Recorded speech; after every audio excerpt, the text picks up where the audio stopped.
I don't claim to be a good man or someone you should admire. While my life has certainly been exciting, it very well could have ended badly half a dozen times in the past. And if my compulsive gambling is what got me into all that trouble, then I have to credit my verbal skills for helping me talk my way out of each dangerous situation. You've heard the saying that the house always wins. Some people also say that God always wins. I believe both are true because I'm living proof. The more good I did in life, the more God would reward me. But the more I gambled, the more money I lost while also bringing more trouble into my life. Hi, I'm Joel, the best salesman and worst sports bettor you'll ever meet. I've made millions with my silver tongue and then lost it all in heartbreaking fashion countless times. I've been threatened, beaten, and homeless, yet somehow lived to tell the tale. I'm sharing my story with you and the world for several reasons. First, I think it's an interesting real-life tale that a lot of people will get a kick out of. It's also my attempt to own up to my faults and write a new chapter for the second half of my life. I hope that my struggle and my journey will help others who are consumed by this scourge, which is a silent killer compared to the addictions that leave more visible traces.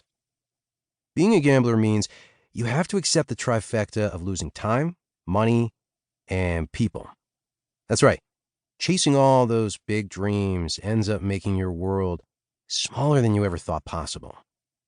Sometimes you're forced out of your modest house into a dingy apartment that's even further away from the mansion you've been fantasizing about. Years of your life disappear in the blink of an eye, despite those many days and nights filled with thrilling action and desperate worry. Then you find yourself sitting alone in the dark, tapping away at the little black rectangle, which has become the focal point of your existence. Inside that inscrutable electronic device resides all of your hopes and nightmares, as the distant sporting events displayed on the screen as betting odds and ticking game clocks hold your fate in the balance. Win and you're dancing. Lose and you curse the gods. Either way, it's a lock that you'll be back tomorrow to cast your next paycheck into that shimmering wishing well of temptation, because you can't ever leave well enough alone. In some ways, our story is as old as time itself. It serves as a warning in the great religious books and is passed down from generation to generation through fairy tales and fables. But I guess part of the reason for living is to burn your fingertips on the stove now and again, to test the limits of what the world says you can and can't do.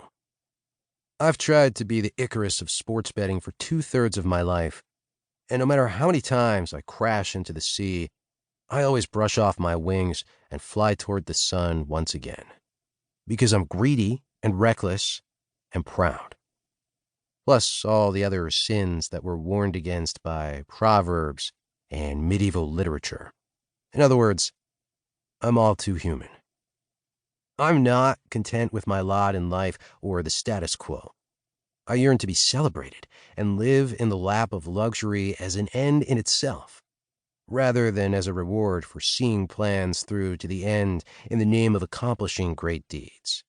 I am forever the hare finding ways to lose to the tortoise, because I want the glory more than I'm willing to do the work. I can now confirm, after more than a quarter century of trying, that if there ever was a shortcut to success and happiness, it no longer exists. It's the one thing I've committed to achieving with constant and diligent effort, only to come up empty in a million different ways.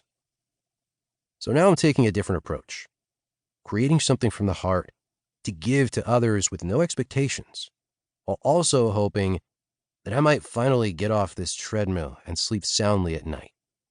To know that I'm not alone anymore because my story mirrors your own, and perhaps together we can find peace and forge a new path for our lives.